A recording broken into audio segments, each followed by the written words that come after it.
વડોદરાના વડસર વિસ્તારમાં state monitoring cell દ્વારા મોટી કાર્યવાહી હાથ ધરવામાં આવી હતી। બાતમીના આધારે કરવામાં આવેલી આ રેડ દરમિયાન વિદેશી દારૂના જથ્થા સાથે ખુલ્લેઆમ વેચાણ ચાલી રહેલ સ્થળ અને ગોડાઉન ઉપર સફળ દરોડો પાડવામાં આવ્યો હતો।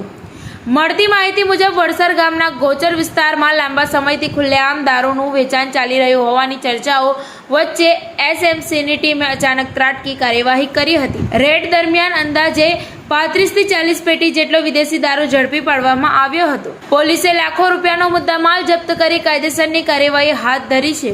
દરોડા દરમિયાન મુખ્ય આરોપીઓ સ્થળ પરથી ફરાર થઈ જતા તેમને ઝડપી પાડવા માટે પોલીસ દ્વારા સઘન તપાસ શરૂ કરવામાં આવી છે। સમગ્ર ઘટનાને લઈને સ્થાનિક લોકોમાં પણ ભારે ચર્ચા જાગી છે। આ ઘટનાએ ફરી એકવાર માંજલપુર પોલીસની કામગીરી સામે સવાલો ઊભા કર્યા છે। વિસ્તારમાં ખુલ્લેઆમ દારૂનું વેચાણ ચાલતું હોવા છતાં સ્થાનિક પોલીસ અજાણ હતી કે પછી આંખ આડા કાન કરી હતી તે મુદ્દે લોકોમાં ચર્ચાઓ તેજ બની છે। હાલ સ્ટેટ મોનિટરિંગ સેલ દ્વારા સમગ્ર મામલે વધુ તપાસ હાથ ધરવામાં આવી રહી છે।